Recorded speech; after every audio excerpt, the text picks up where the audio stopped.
Namaskar. Welcome to Bharat Forum Reflections. Today we are here to discuss the important topic of conversion by sex jihad. India has faced the onslaught of Islamic jihad for nearly 1300 years, of which murder and loot was a big portion. Other than that, women and children were taken as slaves of the vanquished subjects. They were put into harem. That was the beginning of sex slavery. And this has its, you can trace its beginning right from the days of Muhammad. And there are many verses in the Quran legitimizing sex slavery of non-Muslim women. So with that beginning, or with that kind of a foundation, now today it finds its swarupa as sex jihad or love jihad as we see it. It's a pandemic today. What is done in terms of sex jihad is women are non-Muslim women, especially the Hindus, are entrapped into love-like or fake love relationships, and then they are trapped, they are seduced, they are even abducted, and a sexual relationship is formed, it's videographed, and then they are blackmailed, converted, put into sex slavery, or married off to older men, and then taken off even to terrorism. We have found many women being taken to ISIS for being ISIS brides to Syria or Afghanistan too. This has been happening for quite some time. In fact, some time back, the daily Dainik Jagran had reported that nearly 20,000 Hindus are being converted. Hindus and non-Muslim girls are being converted to Islam by using sex jihad. So, and of this, only 1% is sort of reported and even taken, reported by the legal process. So of this 1% also which goes to legal process, hardly any of it is sort of reported by the mainstream media. It comes only when Hindu activists take it on board. It tumbles on to the main social media, and that's how we get the news. So even now, people live in denial that this sex jihad does not exist, first of all. And then, of course, this is sort of gained so much that we have now today many states coming up with laws to curb this menace, which is which is sort of becoming of pandemic proportions. So we have Uttar Pradesh, Uttarakhand, Gujarat, then Himachal Pradesh, and Madhya Pradesh, and Karnataka, Assam having anti-sex jihad laws in terms of strengthening the anti-conversion laws. That's how they have done it. Of course, even now you have the mainstream media like the Times of India now reporting this is anti-love, or it's some kind of interfaith marriage which is being objected by Hindus or the Christians. Even the church has come against it. In fact, this started being called as Romeo Jihad around 2 decades back in Rotherham in UK. So that is the origin of it. But of course, I have problems with it being called love jihad or Romeo jihad, because we tend to you romanticize the process. It's not, there is no love in it. It's all fakery. So today we have with us Dr. Vishwanath of the Hindu Seva Kendram, who would enlighten us about the process of love jihad or sex jihad. I would like call it rape jihad or sex jihad. So how does it take place, and what is sex jihad, and what are the socio cultural implications? How does it psychological reasons for sex jihad, and then how do we recognize the symptoms of sex jihad, and what are the methods employed to entrap the victims, and how is rescue and rehabilitation process possible of the victims of sex jihad, and how efficient is the laws that have been now put in place to punish and prevent sex jihad actually helping in curbing this menace? And what is essential the prevention, because there is nothing like prevention. Prevention is always better than cure. And I would like to say that this is essential, you can say, an attempt to ethnically cleanse Hindus, because you take off the women from Hindus, it is a demographic assault, a complete demographic invasion. So we have with us Dr. Vishwanath speaking to us on this matter. So Dr. Vishwanath, welcome here, and please, the floor is all yours.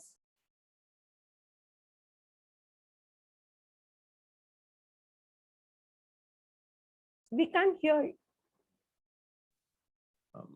Namaste, everyone. My name is Dr. Vishwanath. I'm in USA, and I'm a Hindu activist, primarily focused on problems in Kerala, which seems to be the next Kashmir in the making as we speak.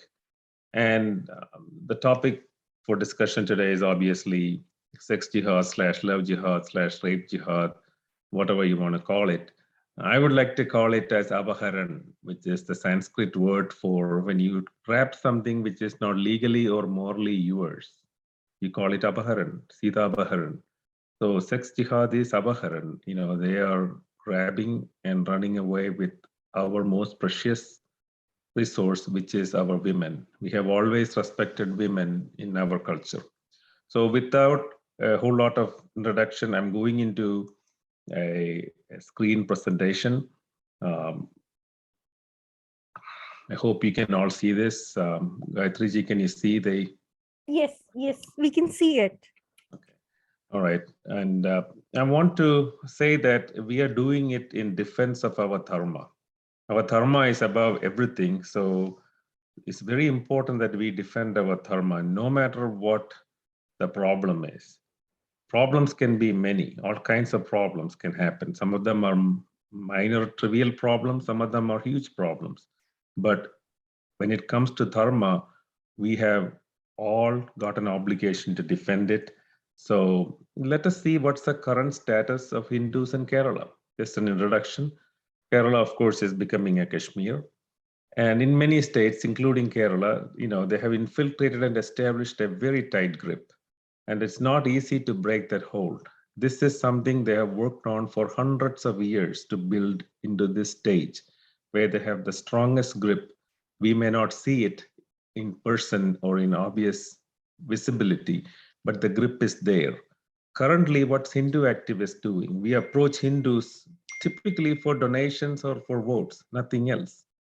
Always for votes or donations. Once the elections are over or once the temple festival is over, the ordinary Hindus are forgotten and the Hindu activists disappear.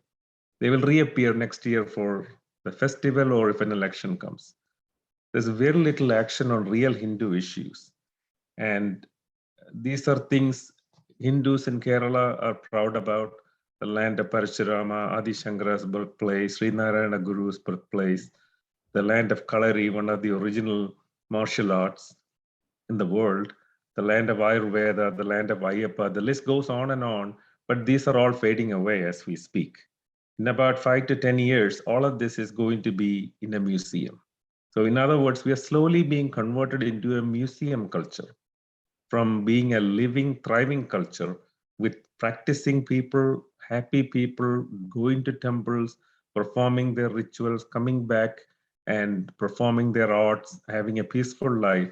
We are going to be a museum culture, which is primarily going to cater to tourists. You look all over the world, you can see this, tourist cultures, museum cultures, ancient Egypt. You know, it's just a classic example, but all over the world, there are cultures which have been destroyed by a new culture. So Kerala is going to become a museum culture very soon. And if you look at it from a very scientific viewpoint, look at the population, look at the demographics. From 69% in 1901, we have declined 1.5% every decade. And all the way down, and from 2011, it accelerated. And now we are about 45%. We are with a demographic inversion has already happened. The Hindu birth rate in Kerala steadily dropping. The last time it was measured, I don't have the latest, the last time it was measured, it was 1.54, well below the replacement value of 2.1. Anybody with statistics and population studies will know a replacement value is 2.1. We are well below that for many, many years. Nobody has raised a word about it. Just in comparison, look at Kashmir Muslims. There's a totally unfriendly atmosphere there. Every day there are curfews, hospitals are closed, there's no power, there's no internet, medication shortage, all kinds of violence going on. But look at the birth rate. In 15 years, it has almost doubled. There's a lot of stuff we had to learn from that one value. What happened to the Kashmir Muslim birth rate versus the Hindu birth rate in Kerala. So of course, the Hindu median age in Kerala is much higher than other religious groups because we are an aging population. Our family size is the lowest. If we look at the developmental statistics in Kerala, again, Hindus score the lowest. These are all statistics available with the government in Kerala. Household electrification, potable water, toilets, land holdings per family. In every way, we are the backward community, the Hindus. But in some ways, we are very high. We are top of the line people too. I'm speaking that in a different way. But Hindu suicides, Kerala suicides are one of the highest in the world, out of which Hindus own 92%. There are a lot of people starving in Kerala. Hindus own 100% of that. Why do we own 100%? Because other religions, they don't allow their own people to starve. It's a matter of pride for them. They don't allow it to happen. Therefore, in Kerala, when it comes to poverty, we own it. It's 100% ours. Political power is zero. Hindu business ownership rate is pathetically low at about 10%. Very low Hindu business ownership rate in Kerala. Therefore, Hindu cash flow is also obviously very low in Kerala. And this is a pan-Indian issue. It's not by any means, we are not an outlier. We are not an exception. Other parts of India are going through the same process of de-Hinduization. Hindus losing their roots and of being forced to move away or becoming floating populations. So a few examples are already listed out there, but it's simply a matter of time before all of Bharat would be lost. And this is a way you represent the status in Kerala. You hear on the outside, Save Sabrimala or the love jihad, which we are going to talk about today. We hear it on the outside, but there are much bigger issues below the surface, and I put them in the gradient of seriousness. As we come down, go deeper and deeper, you see the suicides, you see our population decline, you see the silent conversions happening in Kerala. It's just massive silent conversions. Of course, love jihad would be an ingredient of that, silent conversions, and then of course the final threat, which is geographic elimination. That's the final threat we are looking at. And of course, we saw that in Kashmir Files. I don't have to describe it. Anybody who saw Kashmir Files will see what's meant by geographic elimination. So that's what we are facing in Kerala. So what are the issues facing Hinduism in Kerala? I put it in simple language: economic decline, the hunger, illness, homelessness. Our population is falling from conversions, low birth rate, from love jihad, or destruction of our temples, tradition, rituals. Like today, one Hindu temple was taken over by the government. No questions asked. The law is on their side. They simply come and take over a temple.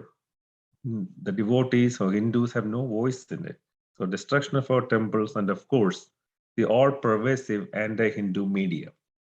They're all over the place. The entire gamut of the media is controlled by anti-Hindu forces, and they always follow that line. And let's come to what's love jihad or sex jihad or rape jihad or grooming jihad. People use different names, but the process is the same. Unless we eliminate the process, there is no point in discussing about the naming of this.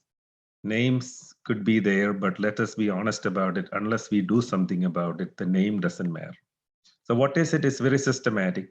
Hindu women are groomed into pretended love and other techniques, and then they are forced into sex, conversion, and slavery. Very simple. They're groomed into this. Whatever be the technique, at the end of the day, there is a physical relationship, then they're converted, and then a lot of them end as slaves. In Kerala alone, massive numbers, more than 100,000. The loss of Hindu women will lead to breakdown of the Hindu society, traditions, and culture. It's obvious. It's a demographic implosion. Love jihad is a demographic implosion. The Hindu society crumbles from inside. Nobody has to come and destroy us. This is internal destruction. And of course, over the years, after a long series of battles, state governments, court systems, and journalists have all confirmed its existence. We fought this battle for many years that such a thing never exists. Even now, there are people who say such a thing never exists. The government of Kerala still says that such a thing never exists, even though they have seen hundreds of cases, even in the public realm. Still, they refuse to say that it exists. But we know now that it is a real thing. And in my opinion, love jihad or this process is a human rights violation. Why? I'm pulling up the 1948 human rights definition of the UN. And you can all read it. I don't need to read the whole thing.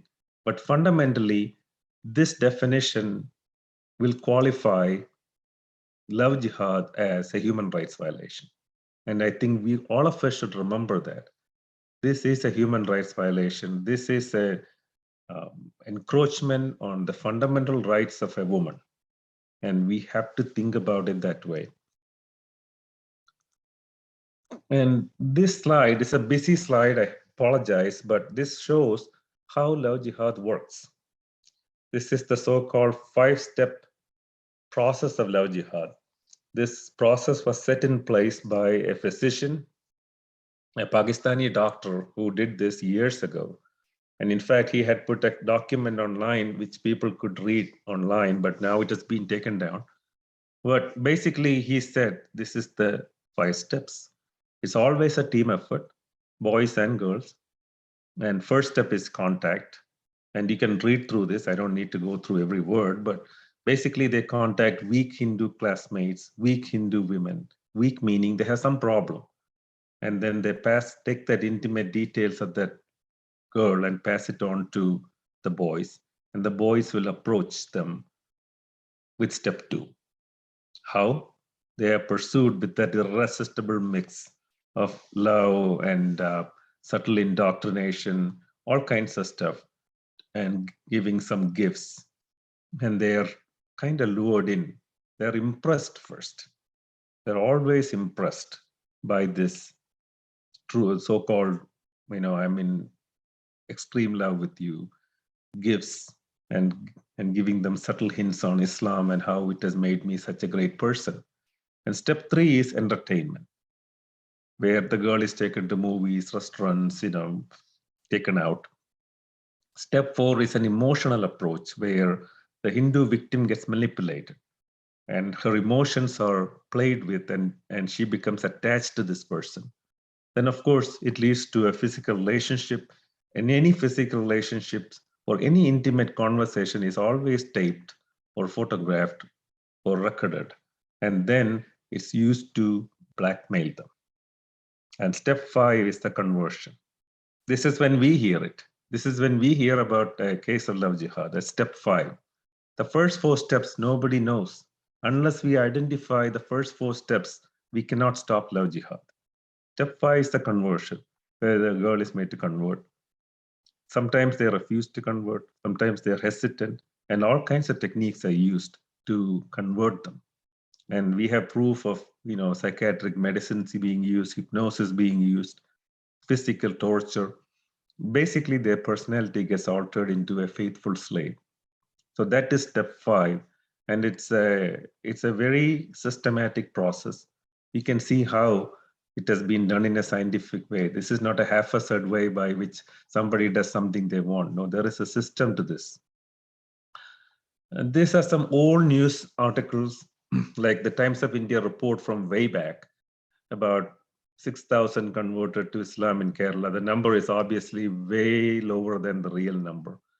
On the right side, this is a real case where this lady called Bindu, her daughter Nimisha, who was a medical student, she fell into this and she became Fatima. She was taken to Afghanistan and then to Syria. And then from Syria, when ISIS was defeated by the US Army, she fled to Afghanistan. And now she's in a jail outside Kabul. And they want her to be released back to India. And I don't think the government of India has allowed that to happen. But this is a real case where she is in a jail outside Kabul, and journalists have gone to interview her, and you can actually see it online. It's on YouTube, I think. And she clearly says how she hates India, how she hates Hinduism, how she is a faithful Islamic person. She has been used as an ISIS wife. She has been totally violated and taken advantage of, but still she is speaking the language of the slave. She does not want to come out of slavery. So this is a classic example. And let me go on to the next slide. This is a video of love jihad in action. Now I can speak about this for 1,000 hours, but people would think, yeah, maybe you'll hear part of it. But let me show you this video, which is available on YouTube for a while, about how a Hindu girl gets trapped. It's a 1-minute video, please watch.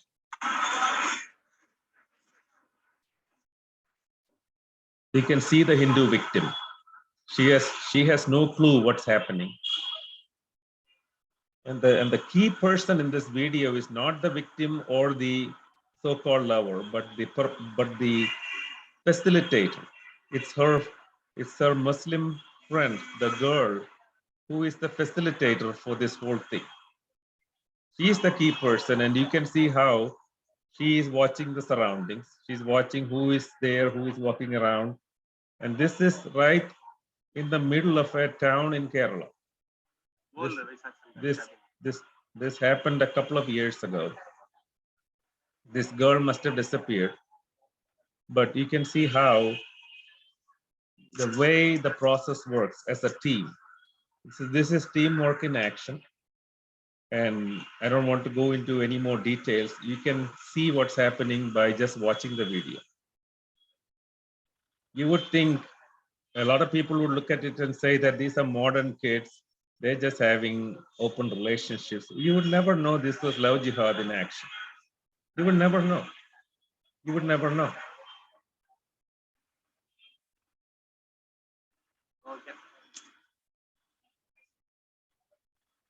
Anyway, I hope this video shows this is actually step 2, the step 2 of the 5 steps I mentioned before. This is step 2 in action. Let's go on to the next slide. There's a different avenues of love jihad. What you just saw in the video is just one avenue, but there are so many avenues we should be aware of. For example, what happens to college and school students? They get trapped in juice stalls, mobile shops or campuses.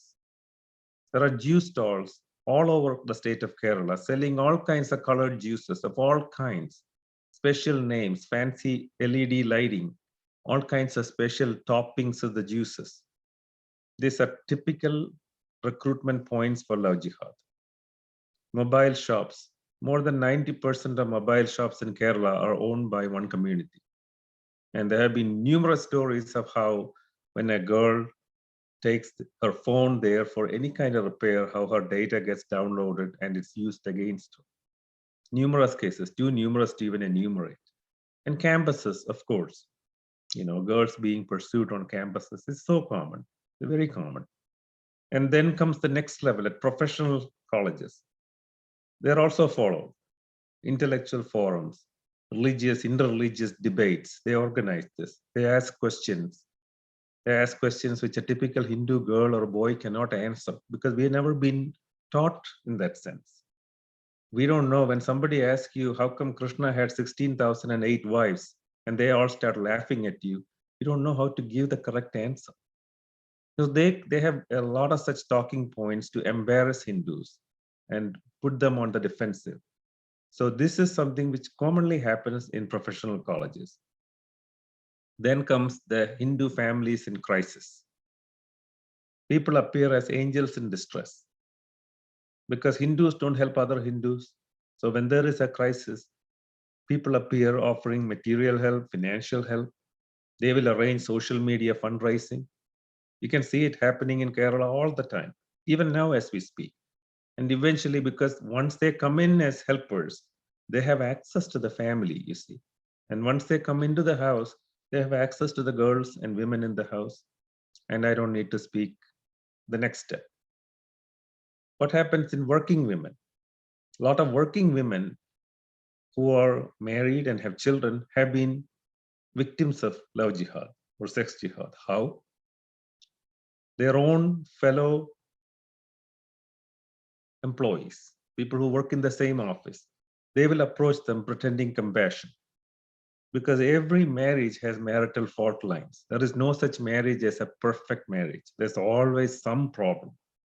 They will gradually get closer to this woman and find the marital fault lines and expand on it and exploit it, leading to eventual physical intimacy.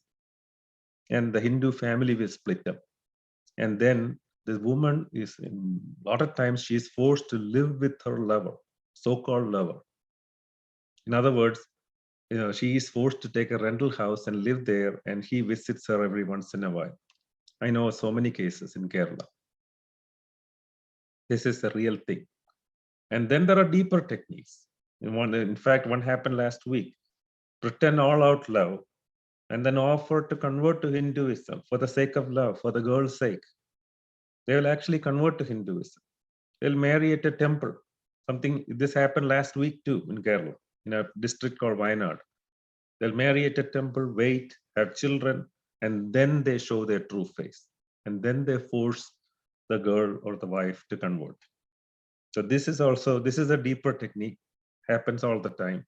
So the age range for love jihad is very vast, as young as 12 to as old as somebody in their 60s. There's a famous writer called Madhavikutty or Kamala Das, which many of us here in this audience would know, who converted to Islam. She was a victim of love jihad. Now, what happens after love jihad? This is a very rarely discussed topic. It's a dark topic because it never comes out anywhere. One reason is most of the rescued victims do not talk due to a physical threat to themselves or their families. So this is a very rarely discussed closet topic. Of course, a lot of them end in human trafficking in the Middle East, marriage to older men. Some of them fall into prostitutions. A lot of them end up as ISIS brides. The most concerning is using them for terror attacks. And we have several examples. They used to open bank accounts because they still keep that Hindu name, using Hindu ID cards or Aadhaar cards, open bank accounts, spying and scouting targets, carrying explosives, becoming a suicide bomber themselves. There are examples of all of this. The one in Sri Lanka, the Easter bombing a few years ago, was a classic case where a Hindu girl, a professional Hindu student, was used as for spying and scouting and all that. Then the famous case of Nimisha becoming Fatima, which I just showed a previous slide. She ended up in Syria and then to Afghanistan and now in a prison. Another case is student Asha, Hindu, who fell into this new name of Aisha. And she was used to open bank accounts and doing all kinds of work, like it says in the one of the upper bullet points. And she was used extensively in the 2013 serial bomb blast in Patna, where the target was Narendra Modi ji. And it came out later in the investigation that Asha, who became Aisha, had a major role in it. So this use of love jihad victims to conduct terror attacks is the most concerning outcome. And we should all be aware of this. This is breaking news from yesterday. This was a girl called Jasna who disappeared on March 22nd, 2018. 4 years ago, she disappeared. She left her house, going to college. She was an undergrad student, and she left her house, went to college, but never came back. And she's not to be found ever since. The family went to the local police station. They investigated, said they have no idea. Then they went to the crime branch of the state government. They couldn't find what's going on. And eventually it ended up with the CBI. And CBI investigation, this is in Malayalam, but I'll translate it. CBI has basically confirmed that she's still living and she's in an Islamic country. They have tracked the bus she traveled in. They have tracked the people who traveled with her. All of this is available. But just look at it. The local police and the state government law enforcement didn't do anything about it. Now it shows what is that grip. And I said in the beginning of the slide that they have established a grip on the society and it's not easy to let go. This is that grip. And in fact, if you look at the side box, it shows two police officers. One of them on the right, he even openly said on TV that he knows where the girl is, but he's not going to say where she is. He actually said that on live TV. So the grip is enormous. So this girl is an Islamic country and CBI is trying to get international help to get her arrested. So this is not a simple issue. This is a major issue. So what are the underlying causes of love jihad? I put in a list from our experience in Kerala. This is obviously not a complete list, but a lack of strong Hindu identity and pride, not limited to victims. This is the entire community. We don't have a strong identity and pride in being a Hindu. So don't just blame the victims. It's part of the problem is the whole society. And the next one, which is very important, continuous surveillance and pressure on Hindu girls at every level of the society. We don't see it, we don't feel it, but it happens. Every Hindu woman and every Hindu girl is under surveillance. They're constantly looking for some chinks in their armor, some weakness so they can put pressure on. So this continuous surveillance and pressure leads to a lot of Hindu girls or women becoming prone to this and fall for it. And then comes the next cause, which is the lack of awareness of how the process works. I showed you that step 1 to step 5 for the different avenues of love jihad. So unless we become aware of this, we would have no idea. We might think something innocent happens to us, somebody approaches us with something very innocent, but there is love jihad hiding behind it. We don't know. Then, of course, economic backwardness of the Hindus. As long as Hindus are economically backward, a lot of them will get targeted for love jihad. But it's not just economic backwardness. A lot of well-off Hindu girls fall into this. Then comes outdated social practices. We have a lot of outdated social practices. And I don't mean to offend anyone, but there are a lot of Hindus, parents who won't let their daughter return to their home. A Hindu girl who falls into love jihad gets rescued, or she escapes on her own and comes back home. And we have numerous instances where Hindu parents will not allow them to come back in. They will push her back in the street and she'll end up back with the perpetrators or with her abusers. A lot of such cases, outdated social practices. Thousands of Hindu women, young women who cannot get married because their astrologist is blocking it. They don't have the right combination of stars to get married. They cannot find the right bridegroom. And therefore, they wait and wait and wait.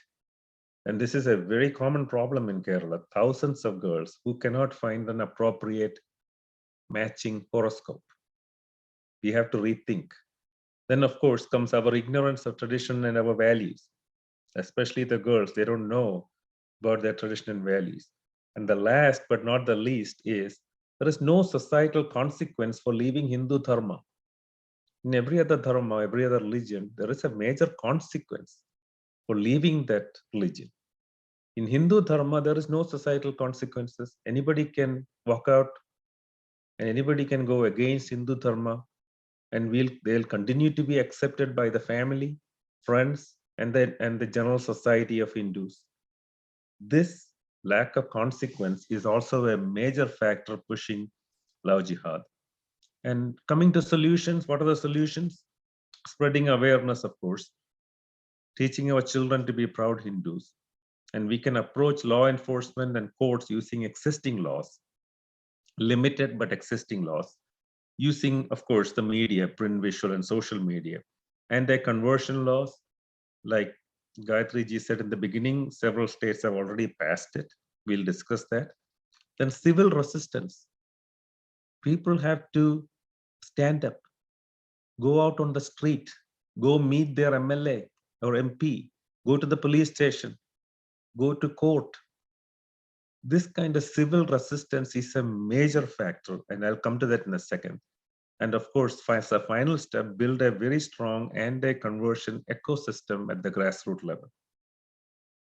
Only when ordinary Hindus look down on you for leaving your dharma, people will start to think. As I said before, there is no societal consequences for leaving Hindu dharma. So that has to change. And who should change it? We have to change it. We should be the one changing it. So only then we can stop love jihad or sex jihad. Like Gayatri ji said in the beginning, we can only prevent it. Rescuing a girl or a woman who fell into love jihad is a heck of a job. And once you rescue that person, to rehabilitate them is almost impossible. I'm being very honest about it. It's very hard to take a patient who is mentally and physically destroyed. They're mentally destroyed, physically abused to the hilt, and carrying a few children or already pregnant. How do you rehabilitate them and bring them back to the innocent, happy girl she used to be? Very hard. It's extremely hard. So prevention is the key here, and we all should think in that direction only. And I want to introduce here the lessons we learned from Mappila riots. We have analyzed Mappila riots of 1921, and I put here a famous quote from the samurai Date Masamune, who famously said, "Benevolence indulged beyond measure sinks into weakness." We, the Hindu society, have been too benevolent. We trusted everybody. We accepted everyone, gave them refuge, gave them food, gave them shelter, allowed them to live amongst us, allowed them to convert our own people, allowed them to marry our own daughters. And that benevolence is biting us now. It has become weakness. And so what Samurai Date said was 100% true. And what are the weaknesses we have? Economic weaknesses, social, physical, cultural, and numerical weakness. Our numbers are dropping. Unless we fix each of these weaknesses, history is simply going to repeat. So this is something we have to remember. Our benevolence has been our worst enemy. So the question is, what are we doing now? We have something called Kerala Hindu Helpline, which was started in 2006. This is their phone number. It's a 24-hour hotline. Any Hindu who needs any help can call this number anytime. And this is the way we work. We verify the authenticity and take action. And we get a lot of calls on it, love jihad included, this, daughters, disappearing daughters. Typically the call comes late in the evening. My daughter hasn't come back from school, or she didn't come back from college. She didn't come back from tuition. She didn't come back from her dance class. So we hear this. So we have this central number, which anybody can call even now. It's a 24-hour hotline, which is open all the time. And we receive calls. And using this hotline, we have reached out to more than 13,000 cases of love jihad, and more than 4,500 habeas corpuses filed in the Kerala High Court. That itself is a legal record in the Indian judicial system. More than 4,500 habeas corpuses filed on a single issue, creating public awareness of love jihad. Of course, the mainstream media is totally silent. So we have to go out, all of us, we have to, all the attendees in this meeting, we have to take this upon ourselves and spread the message to all our children. And we have volunteers who risk their lives, and they're not easy to handle love jihad cases. Even bringing the victim to the courthouse itself is a physically risky endeavor. Even the police won't help you. And so we have been there numerous times. So this is a tough job. And I want to show you a slide. This happened a few days ago. A Christian girl who was engaged to be married was literally abducted from her home and taken away by a Muslim. Now, look how the Christian community responded to it. I'll just play this video for a minute. They went out on the street. This is called civil resistance.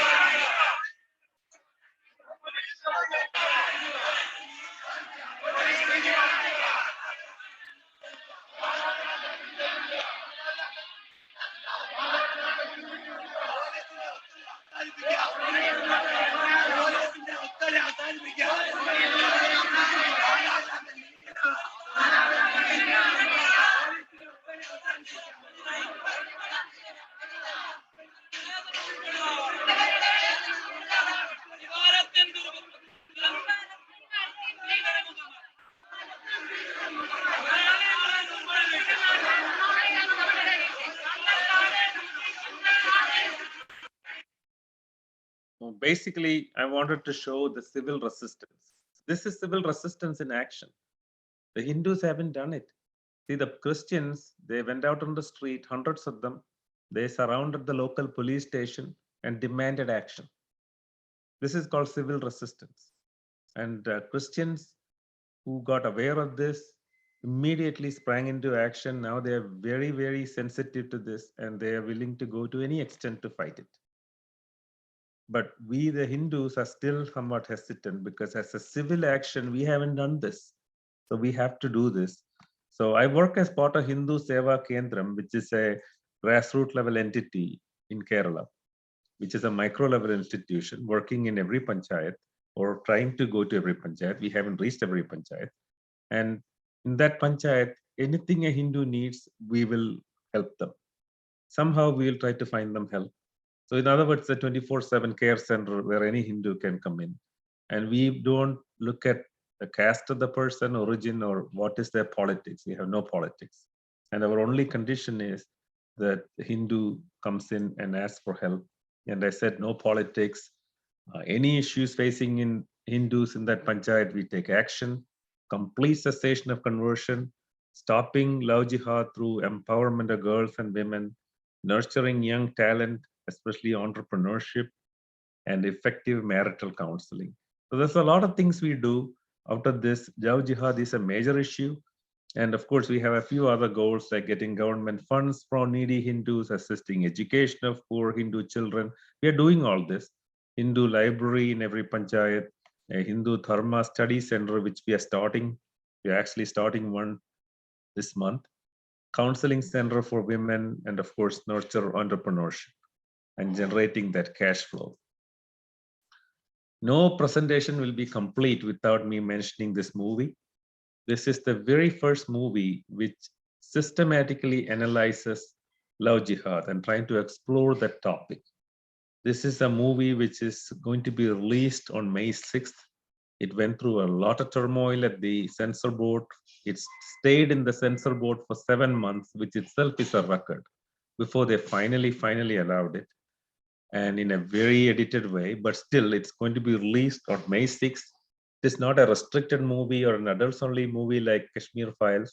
This is a U movie where even young children, young girls can watch it. And I would really encourage everyone to watch this movie and spread the news, because this movie goes to the heart of the issue. This shows what happens to a young girl. And even a 4-year-old Hindu girl should watch this, because it is a single dose vaccine against sex jihad. Even if a 4-year-old Hindu girl watches it, she will never ever fall into this in her lifetime, I promise you, because it's that clear. The message is that clear. It's an entertainer. It has the typical Bollywood masala mix of songs and jokes and all this stuff. But the message is very clear. It's going to the heart of the issue. So please be sure to see this movie and learn more about it. And for people who are not believing in this whole process, this movie would be a game changer. I really wish this movie would be a game changer in all of India and across the world. And please remember that denying is not a way to succeed. You cannot deny a problem and wish it away. You cannot survive by denying sex jihad. It's not a successful strategy. And in the same vein, inactivity leads to the worst outcomes. Most Hindus are inactive. They don't do anything about it. Ask yourself the question at the end of the day before you go to sleep: what did I do for dharma today? What did I do for my dharma? What did I do to protect my daughter and granddaughter? What have I done? So inactivity leads to the worst outcomes, and this is typical to what happened in Kashmir. Look at what happened in the Kashmir files. Everybody saw it. How did Kashmir Pandits end up that way? By being inactive. Inactivity by the Kashmir Pandits, inactivity by the rest of the Hindus, including me, led to Kashmir files. So let us not be inactive. So I want to thank you all for listening to the presentation. And Gayatri ji, I'm going to stop sharing, and please open it for discussion.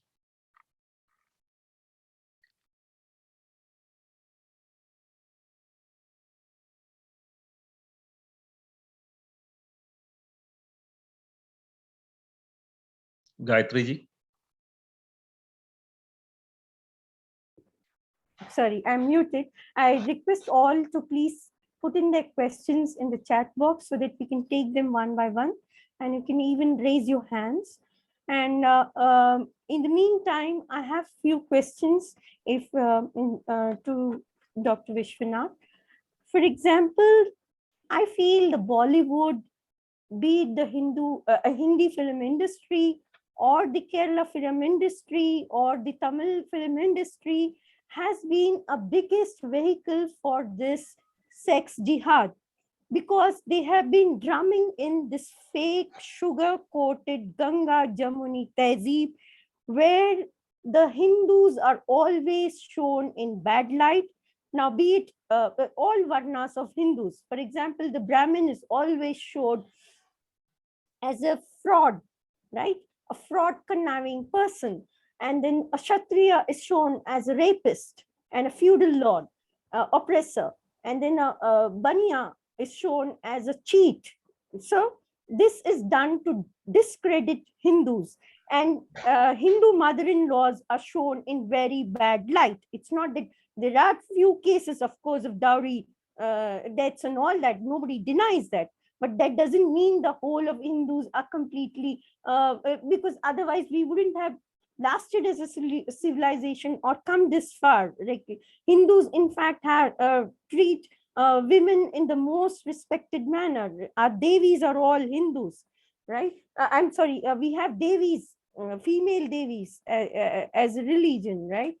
So this is one question I would like to ask you, like, how do we tackle this? Yes, this is a major issue because our media has such an impact.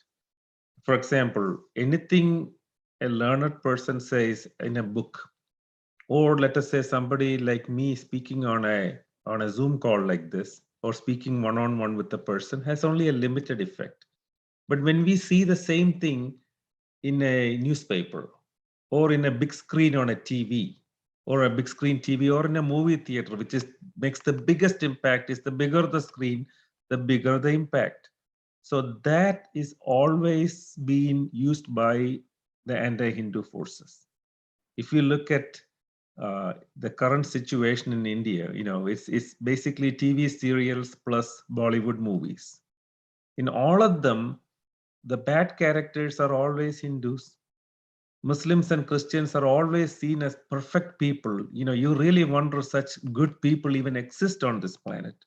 They always are kind, benevolent, helpful. They're always, holding this poor Hindu victim and giving them comfort and care, while the other Hindus are abusing them. They're always seen as bad people, bad mother-in-laws, bad father-in-laws, bad husbands, uncaring brothers, lovers who simply cheat and run away, people who are always doing bad things. So this message has gone out for the last 70 plus years, and it's not easy to take it away. The whole industry is based on this. You look at any movie or any serial in any language, the basic message is Hindus are the bad people. Because one, it is a message they want to do. Number two, they do not want to upset organized religion. They do not want to do that. Therefore, if you analyze any movie or any TV show or any TV serial with an impartial mind, you will see this subtle message in the background, which most Hindus do not realize. They simply see a movie, laugh, cry, and go home. Or they watch a serial and say, oh, how sad. Look at that woman's plight. Look at that man, how cruel it is.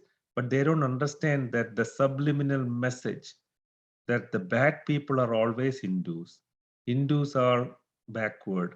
They are the crude, backward people with crude practices.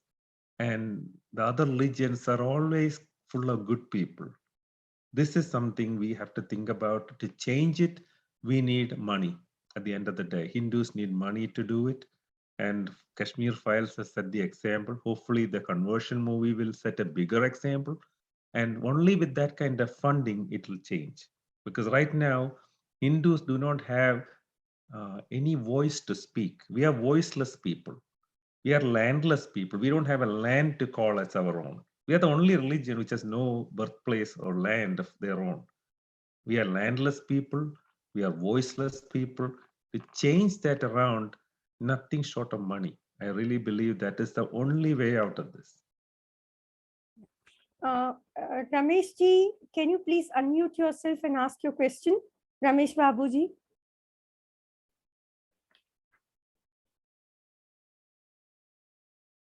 Can you hear me?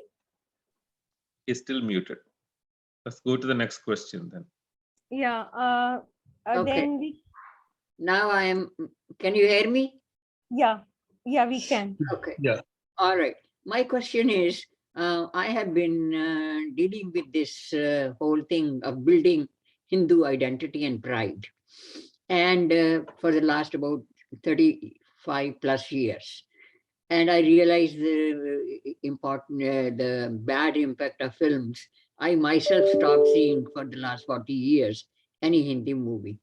But at the same time, I want to say, as a mother and a grandmother, that Hindu identity has to be built not when the child is 11 years old, but when a child is 3 to 4 years old, because that is the maximum time, sponging time, when a child's brain can accept everything if logically explained.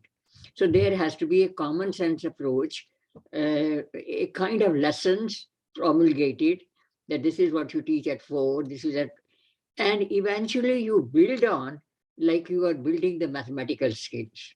So Hindu Dharma is to be treated as a science, and saying that all religions are the same. We are not a religion. Excuse me, what's the question? Is, what are you doing as a sanstha, as an institution in India? I am not in India. And to build from the small little children's level, because identity can only be built from very, very early on. Okay. I can answer that question from what we do in Kerala, from within the purview of the Hindu Seva Kendram here. We are a panchayat-based initiative working at the grassroots level, where we reach out to every Hindu in the panchayat, especially the poor, downtrodden Hindus, and we reach out to their families. And as part of as many things we do, one of the things we are doing is to initiate Dharma Padashalas. So we are trying to go out, and we are actually doing it in a sense, to reach out to small children with the consent of the parents. And we are designing a curriculum where they can come together once a week and learn about our dharma and to become proud about our dharma. And I fully agree with you. We have to catch them very early. Once they're past the age of 10 to 12, it is very hard to change their learning curve. So yes, I agree. We are doing it, and I'm sure other organizations in India are doing it. I wish all of us would do it at home. That would make the job so much easier, instead of telling Hindu children that let them be free thinkers, so-called free thinkers. I heard a lot of Hindu parents say that I never taught my children Hinduism. I let them grow up on their own and let them be free thinkers and let them decide what is best for them. I heard it from thousands of Hindu parents, but I respectfully disagree with that. We have to teach our children who we are at a very early stage. If we allow them to be the so-called free thinkers, then others will take over your role as parents. Others will put thoughts in their mind. And when they turn 18 or 19, they start doing things which you can never dream of. And then you become very upset. And then you wonder why your children behaved like that. So, this allowing your children to become the so called free thinkers is not the right path. We have to take control of our children, just like the other religions do. We have to teach them the fundamentals of Hinduism from early. If our parents didn't teach us, we have to go learn it and teach our children. Let's not simply sit and do nothing. We have to learn it and teach our children and make them proud Hindus at a very early stage in life. And I fully agree with you. Okay. Usha ji, can you please ask your question? Please unmute yourself and ask your question. Namaste, Gayatri ji. Namaste, sir. Are you able to hear me? My earphones are a Yes. bit. Okay, I have a couple of questions. I guess get straight to it. You mentioned that about movie being a very powerful, like the big screen being a very powerful tool. So my question is, uh, there is a lot of struggle to get the movies finally to come out, as you yourself mentioned how conversion took sat 7 months in the. So my question is, can there be an alternate space whereby where the common man, there are so much of talent around in all your schools, your art schools, media schools, where students can be utilized and script writers can be taken, and a long story thing where you create a movie with the message that you want to reach, but through an alternate platform where it doesn't go through all these censor boards and things like that. Is that possible? That's one question. And the second thing I wanted to ask, I know, sir, that you are also, you and Dr. Mendra Ratnu, and I saw a video, I mean, a Zoom meeting where there were 4 or 5 organizations who were trying to come up with the concept of Dharmansh, where it's a collaborative effort of various organizations and the people who can contribute. So the goal that I saw, the vision was to have 1 crore or 10 crore Hindus giving 100 rupees per month, and I thought that was a fantastic idea. So I just felt that that can also move forward. So regarding this, what can be done, sir?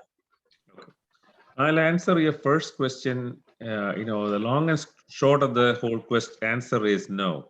The reason is big screen is fully controlled by a click. There's a lot of subtle power plays within the big screen industry, starting from Bollywood or Hollywood all the way down to the theater owners. And we have found that out, especially with these last 2 movies, the Kashmir Files and the about to be released, The Conversion. That click is very tightly controlled, and it's impossible to break that click easily. Now, talent-wise, yes, there is talent at every school. Even though most of these schools are all left-leaning and pro-Islamist, there's still pro-Hindu talent there. Again, the only limiting factor is money. If there is money, we can get the talent, because Hindu talent is not free. They're not going to come out and say that, oh, I will do this movie script for free because it's a dharmic thing. No, we haven't reached that level. Let's be honest about it. We will not find Hindus who are willing to do that kind of work for free. So we need money at the industry level for them to even come out of their closet. Number 2, to actually show it on a big screen, we had to break into this distributor, producer, movie theaters, censor board, this nexus. It's a tough nexus to break into. So a lot of people say, why don't we skip this whole process and just go to OTT release? Yes, OTT release is a viable thing. It may even financially succeed, but it won't get the message to the common person. And that big screen effect. I can assure you, I have seen the movie, The Conversion, when it was premiered in the USA on a big screen. And I also saw it on a small screen on a laptop. The difference is huge. I was moved 100 times more when I watched the big screen version. Watching it on a laptop, I never really felt bad. I don't have a daughter, I have only sons. But when I saw the same movie on a big screen, I was very moved. So the power of the big screen is enormous. No matter how much your education is, how much your knowledge base is, it doesn't matter. The big screen moves people. So to get into the big screen level, we need more than this, which hopefully movies like these two movies and future movies will set the tone for it. The other question of yours, I wasn't very clear exactly what you meant by it, by the question. Can you reword it so I can answer it in the correct way? Um, this was based on a Zoom, meeting that was conducted by Richa Gautamji, where the organizations of Nimitekam, yourself, Hindu Genocide Project, Okay. and Yeah. yeah. So the So question is, the question is now, can that concept is such a beautiful concept where you can get so many Hindus to contribute. So I'm asking, is that a way to be able to reach to resources in order to have a, if you mentioned that the basic problem is resources, money. So how can we handle that? I thought Dharmansh was a great idea, concept for that financial, oh, okay, contributions to and come I in. get the question now. So the answer is Tharmanch Foundation India has already been set up. It has a website. We have done all the work. Anybody can go there and contribute to Tharmanch. And Dr. Amendra Ragnu is, of course, the key person in it, and he's working hard.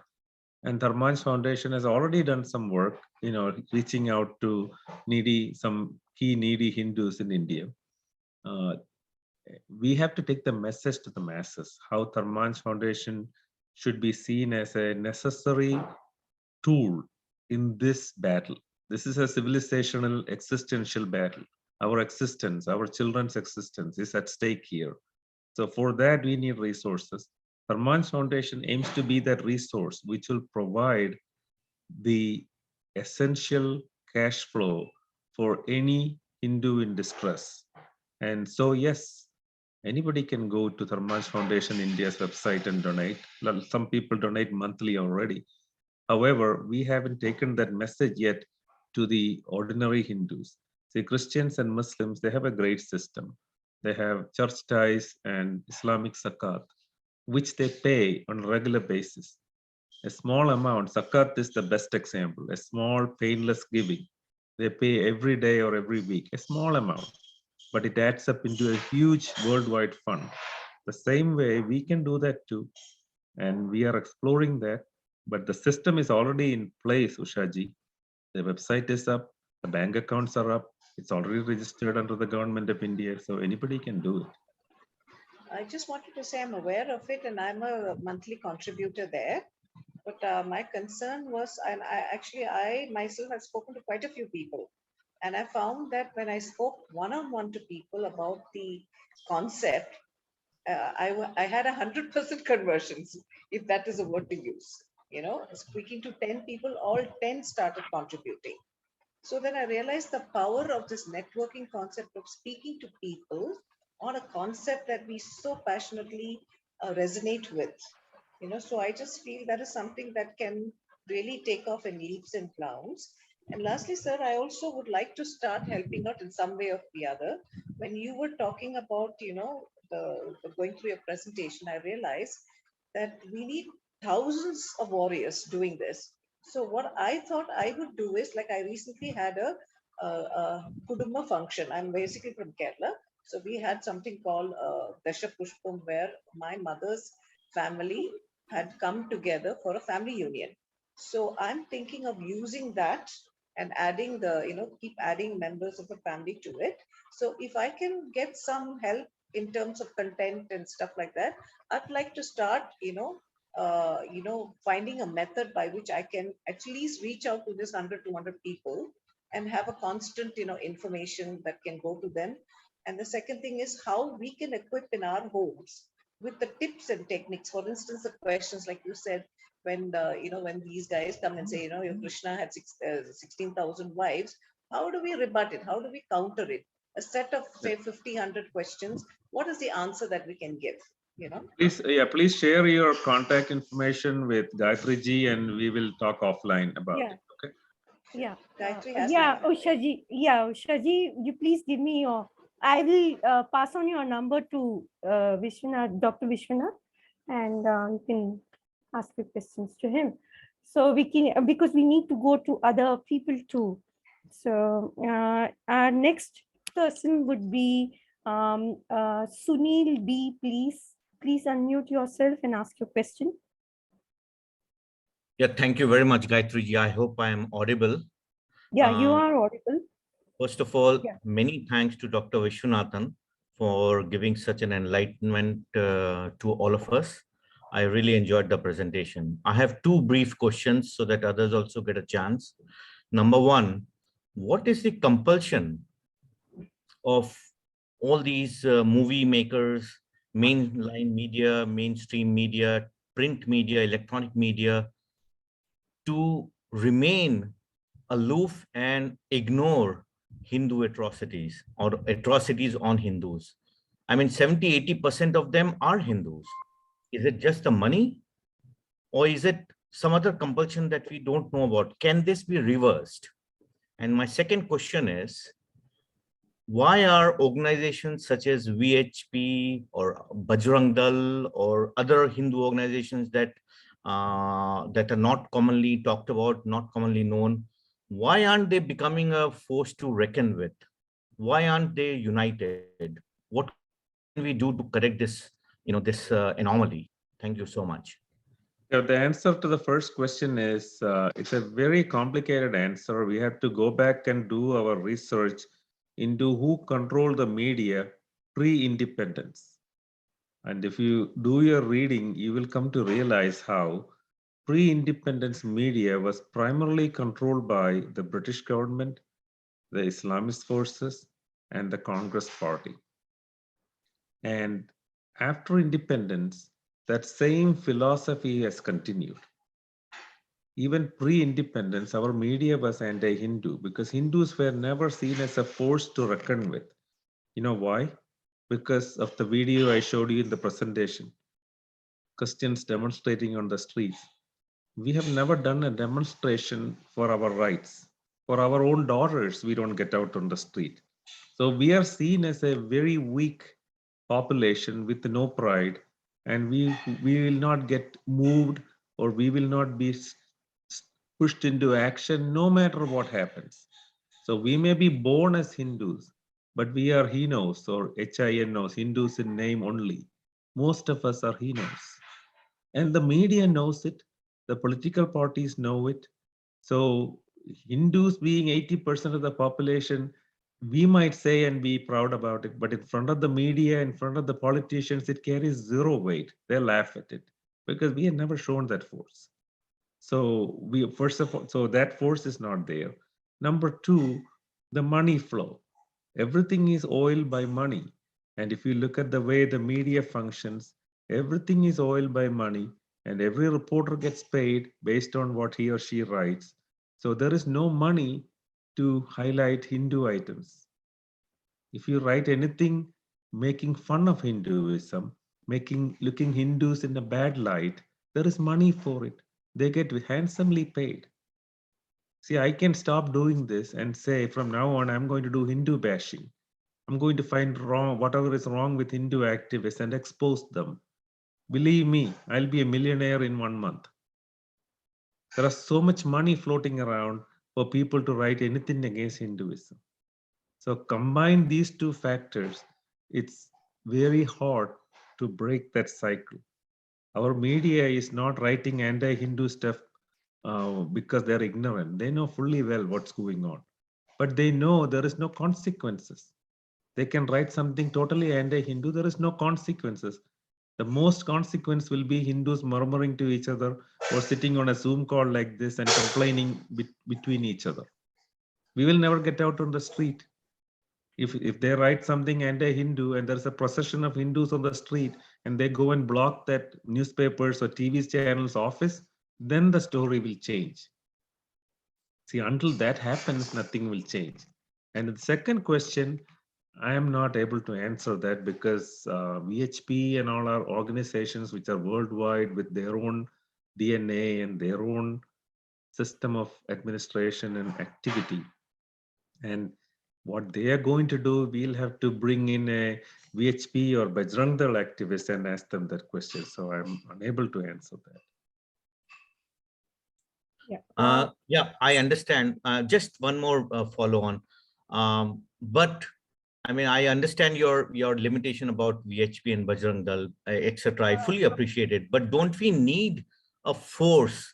Don't we need a leadership umbrella organization to unite the entire Hindu population? Thank you. I would not say we need that. I mean, again, I would look at Islamic community and the Christian community as an example. There are hundreds of Christian organizations. There are thousands of Islamic organizations.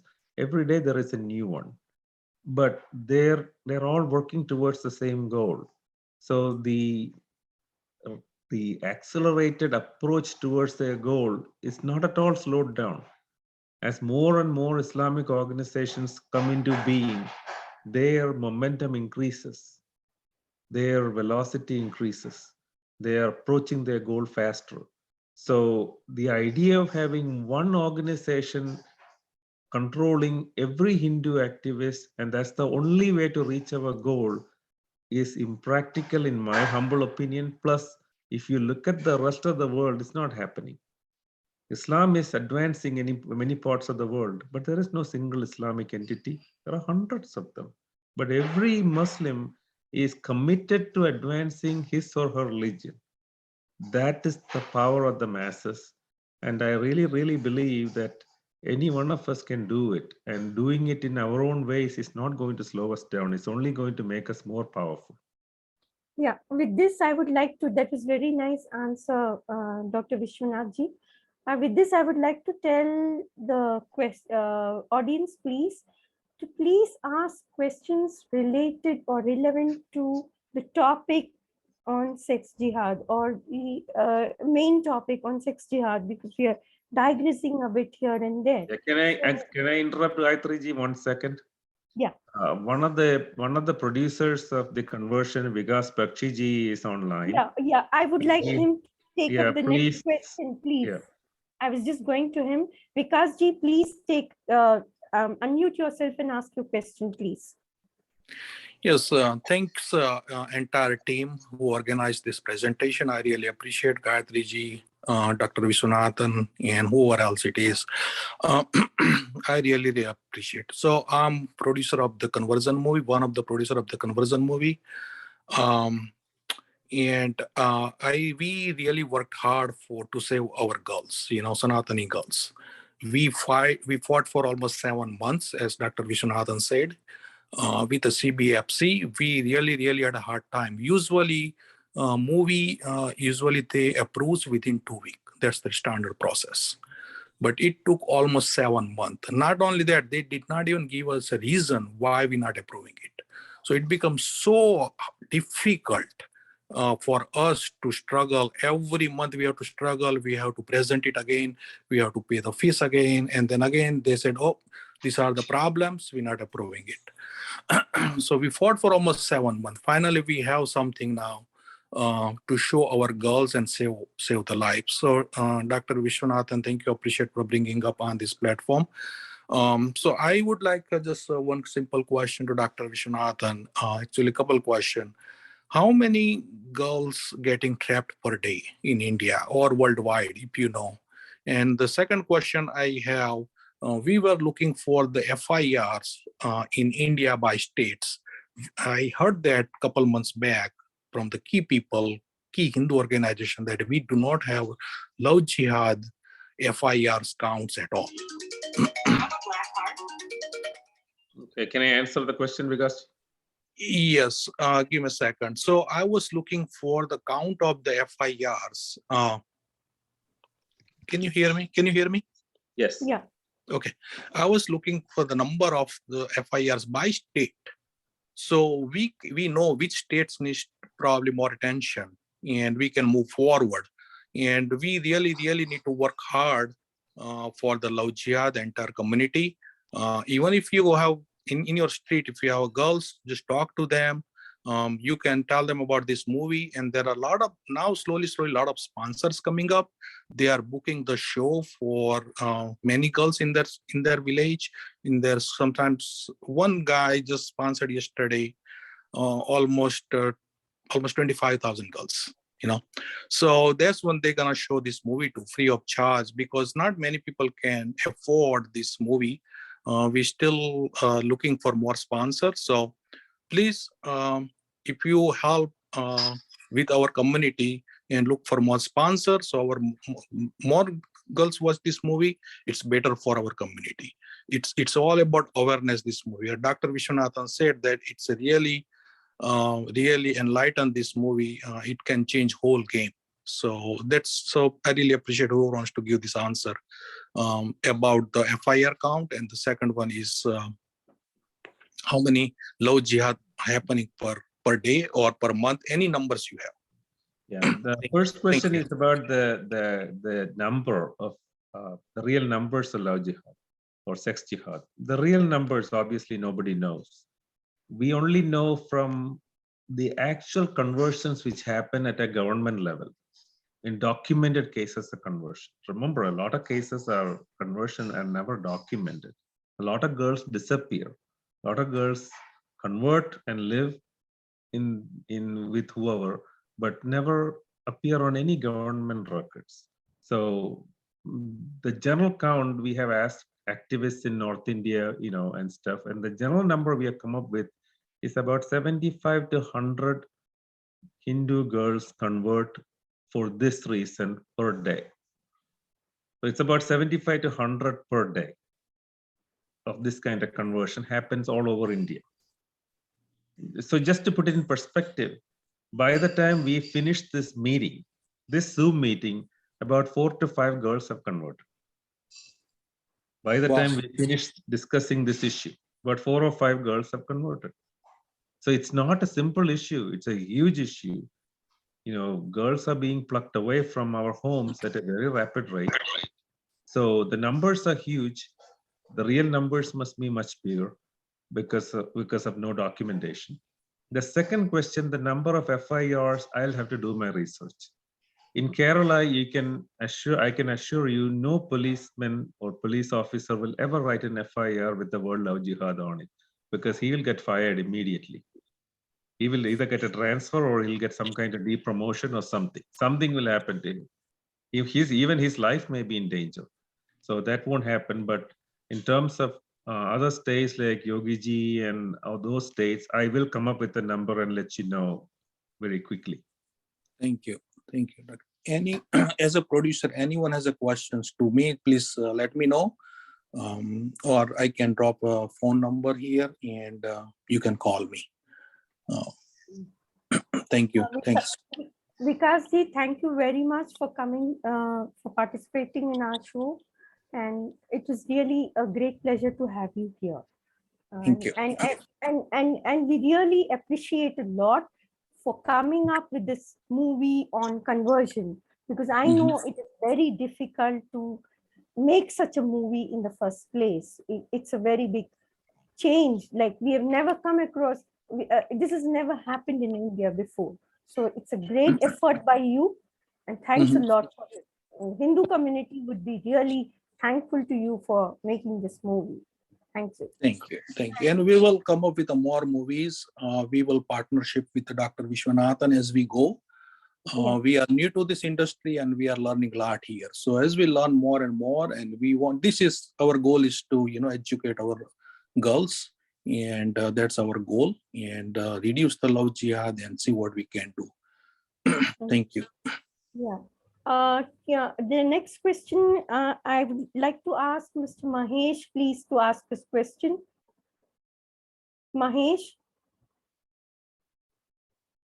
Okay, I think Mr. Mahesh, is he there, or can we go to someone else? Okay, I'll ask Ramesh Babuji to ask your question. Please unmute yourself and ask your question. Yeah, thank you, Gayatri ji. And thanks, Vishwanath ji and Vikas ji. It's a great privilege to see people like you. So I had two questions, Vishwanath ji. So one is that, is there any specific reason why we are not doing this meeting on Twitter space? The reason is because, I believe we can attract more people into this. That's the first question. And the second question is, can we get some of these materials so that we can use this to kind of sensitize people and make some awareness around Twitter. So that's the two questions I had. Okay, I think I can answer that. Yeah, go ahead and answer the first question. Yeah, because Twitter Spaces is something different. This is different. This is a more of a presentation thing, because in presentation you can give the facts more correctly. So, and Twitter Spaces is more like an engagement with the public at a different level. So that can be done as a separate separate sort of a measure. And so Vishwanath ji, please answer his other question. Yes, we can share the details. You just have to give your information to Gayatri ji, and we can contact offline, and I'll be glad to share some details. Sure. Yeah. Thank you, Vishwanath. Thank you. Thank you for your question. And I would like to now invite Mishra ji to come over. Please unmute yourself and ask your question. Good morning, everyone. This is Arun. And I have just two quick questions. One was, can we get a link for the recorded? We would like some of our friends to view it.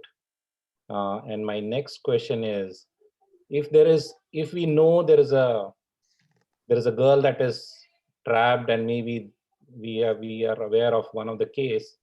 So is there a council group, or is there somebody who can help the girl, right, to come out of this and do a very fact-based counseling, and we can rescue some of that, right? So it's not like everything is done, but then we would like to know if there is something that can be done to the girl by talking through more counseling and fact-based approach. Yes, I can answer that. The first question again, I think, is addressed to you, Gayatri ji. Aren't we going to put this online at some point? Yeah. In fact, it is already online. It's already live on YouTube, Facebook, and Twitter. So it's already there. You can in fact, the links are already shared in the chat box. You can just follow it. So it's already there online. So you can get the recorded. Yeah, I can answer the second question, which is there a place to call? I can answer for Kerala, yes. Like I showed in the presentation, anybody with a question can call the Kerala Hindu helpline, whose numbers are there. Or if you go to the Hindu Seva Kendram website, which I put in my background there, if you go there, you'll see the number on the homepage. And that number is open 24 hours a day. You can call that number and we will do whatever it takes to help you, provided the case is in the state of Kerala. Outside Kerala, I'm sure there are organizations which are willing to help. I have several examples. Agnivir is one example which comes to my mind. But you'll have to find out in which part of the country you're focusing on and try to see who is available locally. In Kerala, I assure you, we have 24-hour help. So my question was especially in the US. In the US, I don't think such a system exists. To create something called a Hindu helpline in the US, I have talked to several people, several organizations, and a lot of people have said, yes, it's needed. It's very important because this kind of stuff happens in the USA too. However, I don't think concrete action has been done yet. A lot of people have talked about it. Is it over? I think we can move to the next person. That is Mr. Mishra. Can you please unmute and ask your question? Yeah, I already asked, so I think I'm good. Okay, you've already asked. So I think there's Davinder Gehlot ji. Can you please unmute and ask your question? That will be the last question, I think. We'll take. Sir, It's Sir, already thank you very much. My name is, I'm from presently serving Coimbatore. I'm touched by your selfless effort to help so many girls being rescued and conscious since 2006. It speaks a volume about you. And just I want to just share it regarding a syllabus for the Hindu Seva Kendra, that there is a one Purn Vidya, which is by Swamini Amma, Pujya Swami Dayanand Saraswati, that teaches from 6 to 16 years. You must have seen in US also, it is very, very common. So those things can be shared. And one more thing I would like to suggest, that since Kerala has got a great tradition, and like I'm from a Delhi, we had so many invasions. All tradition has been lost in North India.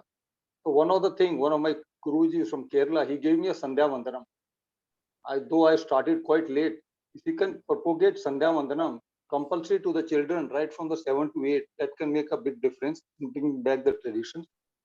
Now my question is, sir, I've been reading, I don't know how far it is correct, it's a direct question, that this Lulu Mall, just left, right, they are going, now is one is coming Coimbatore also. They are telling that they are recruiting 1,500 boys and 750 girls, and they are trying to convert. Is it correct or not? Please, you may excuse me for a direct question. I don't know the true facts, even though it is owned by a certain community, and they will have control over the mall and most of the employees there. Is a given. I don't think we need to state the obvious or restate the obvious, so to speak. That's obvious, because when a particular community opens a huge mall and they have the shops and they control the ecosystem, so the employees are going to be controlled too. So who gets employed, who gets interacted by whom, what kind of pressure he can place on the employee, all those are basically under a particular control. And so it's not very hard to come to the conclusion that some conversions will happen. It's inevitable.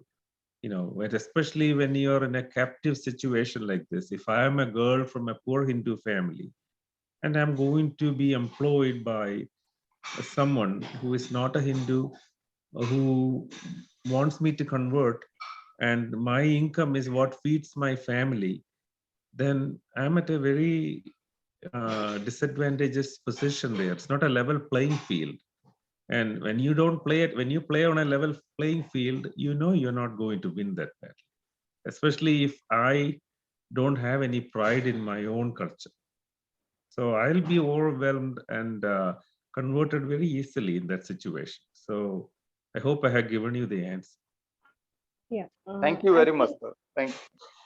Thanks a lot. I would like to thank the audience for the nice questions, and Dr. Vishwanath too. Dr. Vishwanath, I have a last question and then we will wrap up. Like, for example, you said the Mapila riots was the main place where Hindus literally were wiped out and Hindu women were also completely taken over. Now, I would like to go to the question of Mapila itself, right? Mapila was nothing but Hindu women. I mean, it's nothing but son-in-laws, right? Arabic traders were given Hindu women in marriage, right? They had this tradition. So from that place, Hindu society started giving out their women to these Islamists without knowing the consequences. So they started a tradition which goes deep psyche. What is the psyche then of this? I mean, the impact of this psyche. Can you please answer that? I'm not a history expert, but I'll tell you what little I know, which is when Muslim traders came from the Middle East to the coastline of Kerala in the, this was 500, 600, or even more than that years ago. The ruler of this town called Kozhikode, which Britishers called Calicut, which was the main town in Malabar, which is the east coast, a little north of places like Kochi. That ruler was called Samutri. Samutri was the title head. He was the king of that area. And he gained a lot from trading with people who came from across the seas, because what he had was spices from districts like Wayanad or Malappuram and all that, where there were spices available in plenty. The forests were lush green. It's not like what it was now. There's so much forest cover and a lot of spices grew wild in the forest. All people had to do was to go and just simply pluck them off the trees and bring them to the port. And there was huge demand for them. Europeans were coming, the Arab merchants were coming. So there was a lot of stiff competition. So to get the maximum price and sell them off and make the money was the king's main income. He made a lot of money by simply selling these spices. So to get more prices, he was naturally, as a human, he was very profit motivated, because there's no effort in this. See, I'm sitting in a country, I'm the king, and people come here wanting to buy stuff which grows free in my forest. All I have to do is to bring it to them and they'll pay top dollar for it. And what do I have to lose? So I want to make it easier on the merchants. So that was my intention as the king. My dharma was not the number one priority, money was. So when the Britishers came or the Portuguese came, we gave them place. You give them a place to build a church. Then comes the missionaries behind them. You allow them to work here. The Arab traders came in to spread their religion. So give them space to build a mosque. And then to make the deal even sweeter, they came up with this idea of asking, first they started with the fisherman family, the Dhivara families, asking them to offer one of their daughters as a wife or a bride to Arab tradesmen. So the word Mapila means son-in-law. So you are supposed to, by king's orders, remember this was a Hindu king, just think about it.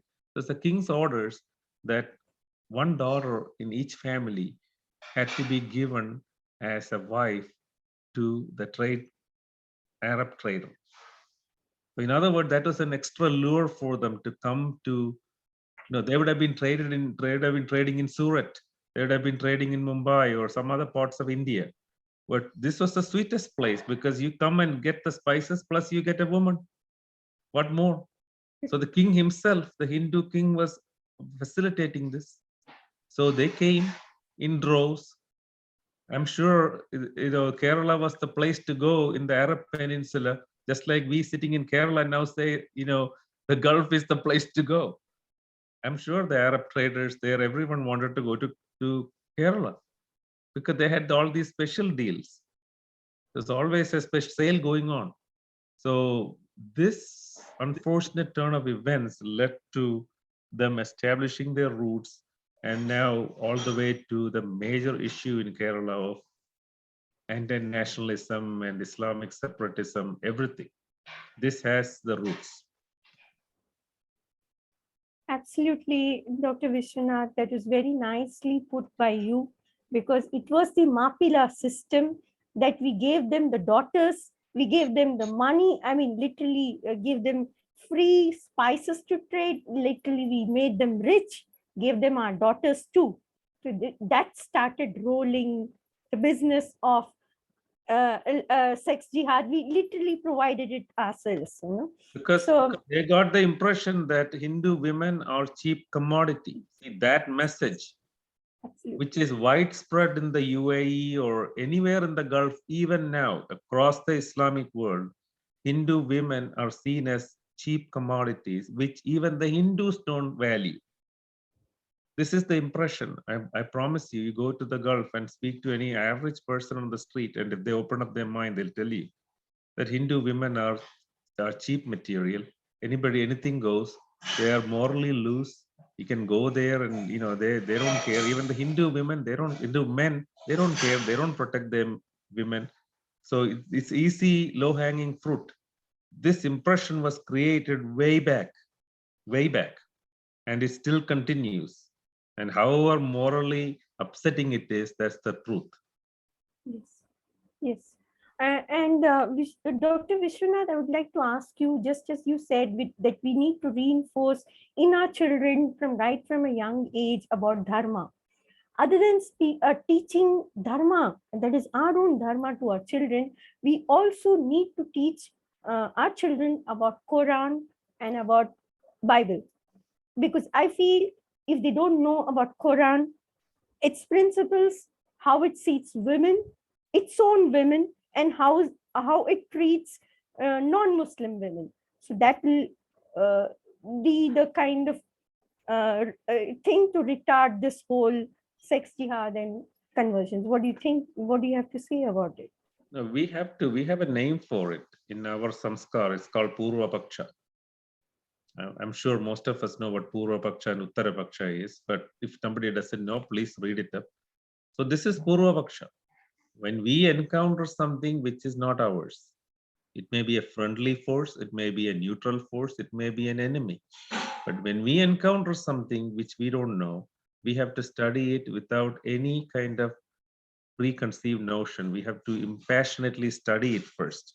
That's called Purva Paksha. So to study Islam, to study Christianity, to study communism. Those are three foreign religions which came to India from the West. These are three Western religions. Communism is a religion too. So these three religions we haven't studied. We haven't studied communism. We haven't studied Christianity. We haven't studied Islam. Look at our literature. Thousands of years we struggled under Islamic invasions and Christian hegemony. How many of our learned people wrote books studying this?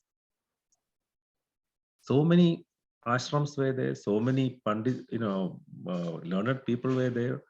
But only very recently, people like Sitaram Goelji and all started analyzing what is this? What is this religion? What are they trying to achieve? What is Christianity? What is Islam? What is communism? What is their core principle? What are they trying to achieve here? We didn't do it. So it's our fault that we didn't do a Purva Paksha. So right now, teaching our young children what is Islam, what is Christianity, and what is communism. In fact, I would use all three words in one sentence because they're all the same in one way or the other. They're all very closely connected. That is something we should be teaching. I'm not asking to spread lies about them. We should teach the truth. Go to their books, go to their source, and teach them. Like most Hindus have no idea that Karl Marx officially condoned or he actually encouraged British colonialism in India. He thought it is good for the Hindus, that the Hindus were such rotten, backward people that to bring some culture to them, British colonialism is a necessary evil. Karl Marx wrote that. And you can go and see the reference. And the communists in India still believe in it. They take their ideological birth from what Karl Marx wrote about India. So in other words, they look at Hindus and Hinduism as backward, rotten people. We don't understand this. To understand it, you have to go back and read what Karl Marx wrote. So this Purva Paksha has to be done and has to be put in a simple language and given to our children at a very early age. And I fully believe in that and agree with you. And Dr. Vishwanathji, one last question, please, because you talked about communism, it just reminded me. I have a feeling, is it true? I would like you to know, I'd like to know from you, whether communist family children, girl children, are more prone to this sex jihad or rape jihad problem. Can you please enlighten us about it? Yes, they are more prone. It's against restating the obvious, because these are fundamentally self-evident truths. Because in communist families, and I know several of them being from Kerala, I have people in my own family who are communist leaning. They look down upon any Hindu ritual. They look down upon any Hindu custom. They always try their best to act as non-Hindu as much as possible within the family or in front of the community. Other than a cremation, I don't think they do anything Hindu, other than a cremation at death. So they try to stay away from Hindu rituals, and they are always telling their own women, oh, not to light the lamp. Why do you say these prayers? These are all useless. So there's a constant brainwashing of the rest of the family and the community that Hinduism is no good. Now, because of this, No wonder thousands upon thousands of Hindu girls have been brought up in that milieu. You know what I'm trying to say? Then they have been taught that Hinduism is no good. So if I'm going to say that they are easy prey for love jihad or conversion of any kind, then I'm not lying. I don't need to do a controlled random double-blind control study to prove it. It's very obvious. I mean, I don't have to prove that if you don't take the COVID vaccine, you are more prone to COVID. You don't have to prove it. It's obvious. So it's the same way. Communist families, we have seen that in Kerala. A lot of communist leaders, their own political party leaders' children have fallen to love jihad, and we have rescued some of them too. Thank you, Vishwanathji. It was a wonderful presentation. We all gained a lot of information from it, and people got really illuminated. And thank you so much. Vikasji put out his information in the chat box, and I mean, gave out his information. And so did Vishwanathji. So people can, who want to connect to them, can do and get more information from them. So really nice having your this presentation. I would like to close this good discussion by saying that we need to, prevention is always better than cure, as I started, and even Dr. Vishwanathji endorsed it.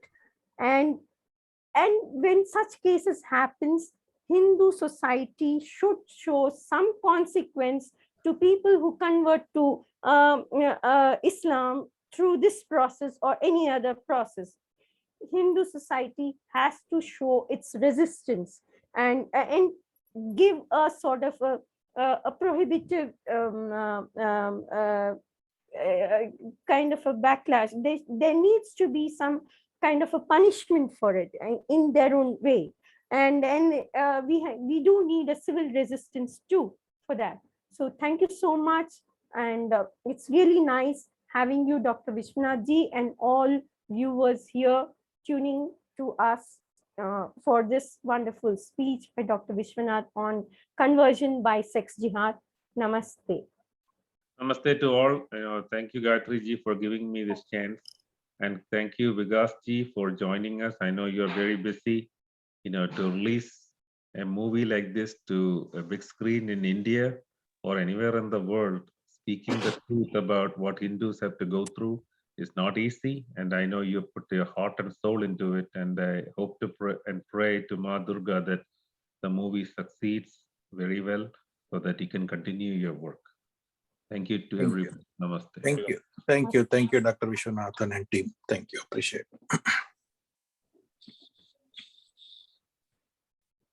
Thank you.